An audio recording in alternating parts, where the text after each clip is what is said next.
ભોલેનાથ કી જય. સાકરિયો સોમવાર.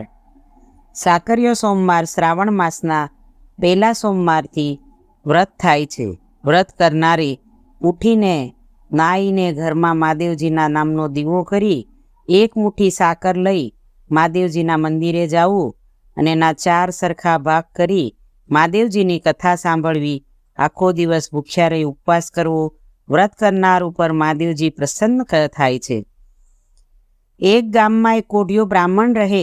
પોતાનો કોઢ નીકળેલો તો પણ તેને પરણવાની ઈચ્છા થઈ, પરંતુ કોઢિયાને કોણ કન્યા આપે? હાથે કરીને કોણ કૂવામાં પડે? કોઈ ઈલાજથી કોઢ મટ્યો નહીં. ત્યારે કોઈના કહેવાથી બ્રાહ્મણે 16 સોમવારનું વ્રત કરવા માંડ્યું. 16 સોમવાર પૂરા થતાં તેની કાયા કંચનવર્ણી બની ગઈ. બ્રાહ્મણને હવે કન્યા મળતા વાર લાગી નહીં. એ તો રૂડી રૂપાળી કન્યાને પરણ્યો. થોડા દિવસો તો બ્રાહ્મણીએ સુખમાં પસાર કર્યા, પણ એ વર્ષે ચોમાસામાં એટલો બધો વરસાદ વરસ્યો કે ગામમાં ઘર પડી ગયા, ખેતરમાંથી પાક પણ તણાઈ ગયો, ઢોર મરી ગયા. બ્રાહ્મણને બ્રાહ્મણીનું ઘર પણ જમીનદોસ્ત થઈ ગયું. ગામના લોકોની તથા ખેડૂતોની હાલત ખરાબ થવાથી બ્રાહ્મણની ભિક્ષાવૃત્તિ બંધ પડી. હવે તેને વાટકી લોટના ફાફા પડવા લાગ્યા. તો પણ તે પોતાના ઘરની જગ્યાએ નાનકડી ઝૂંપડી બાંધીને સુખે દુઃખે દિવસો ગુજારવા લાગ્યો. એક દિવસ બ્રાહ્મણીની રજા લઈને બ્રાહ્મણ પરગામ કમાવા નીકળી પડ્યો. રસ્તામાં તેને એક મહાત્મા મળ્યા. મહાત્માએ તેના દુઃખને દૂર કરવા એક ચમત્કારિક ગુટિકા આપતા કહ્યું કે, હે પ્રિય, આ ગુટિકા પાણી સાથે ઘસીને એનો રગડો કરે મરેલા માણસને પીવડાવવામાં આવે તો તે સજીવન થાય. એ ઉપરાંત આનાથી ઘણા બધા કાર્યો થશે. બ્રાહ્મણ તો ગુટિકા સાથે મહાત્માના આશીર્વાદ લઈને નીકળી પડ્યો. ચાલતા ચાલતા એક ગામ આવ્યું. ગામમાં બધા રડતા હતા. બ્રાહ્મણે તપાસ કરી તો રાજાની કુંવરી મરી ગઈ હતી. એ તો રાજાના મહેલમાં ગયો અને રાજાની આજ્ઞા લઈ પેલી ગુટિકા પાણી સાથે ઘસીને મૃત કુંવરીના મુખમાં એને રગડો રેડ્યો ને થોડી વારમાં કુંવરીમાં ચેતન આવ્યું. એ તો આળસ મરડીને બેઠી થઈ ને બધા સામે કીટસે ટગર ટગર જોવા લાગી. રાજા રાણી બ્રાહ્મણ ઉપર ખુશ થયા.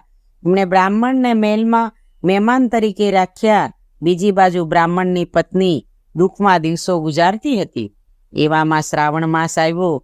ગામની સ્ત્રીઓ સાકરિયા સોમવારનું વ્રત કરવા લાગી.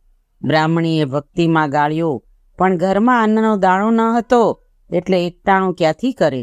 એ તો બિચારી પ્રાર્થના કરતી ભૂખી બેસી રહી. હવે બન્યું એવું કે ગામના નગરશેઠને ત્યાં પુત્ર જન્મ થયેલો, તેથી તેણે ગામમાં ઘેર ઘેર સાકરના પડીકા વેચવા માંડ્યા. એમાંનું એક પડીકું બ્રાહ્મણીને મળ્યું એટલે એણે એકટાણામાં થોડી સાકર ખાધી અને વધેલી સાકરનું પાણી કરી પીધું. આથી એને ટાઢક વળી. એ રાતના બ્રાહ્મણીને સ્વપ્ન આવ્યું. મહાદેવજી આવીને કહેવા લાગ્યા કે, હે બ્રાહ્મણી, તે સાકરિયા સોમવારનું વ્રત કર્યું છે, તેથી હું તારા પર પ્રસન્ન છું. પરંતુ તું વ્રત વિધિપૂર્વક કરે તો તેનું ફળ ઘણું જ મળશે. શ્રાવણ મહિનામાં પહેલા સોમવારથી આ વ્રત કરવાનું. દરેક સોમવારે સવારે નાહી ધોઈ ઘરમાં મહાદેવજીના નામનો દીવો કરવાનો. પછી એક મુઠ્ઠી સાકર લઈ મહાદેવજીના મંદિરે જઈ સાકરના 4 સરખા ભાગ કરવાના.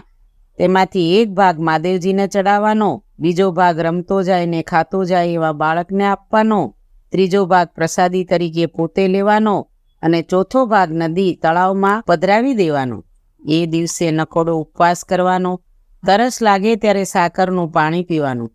મહાદેવજીની કથા વાંચવાની, સાંભળવાની.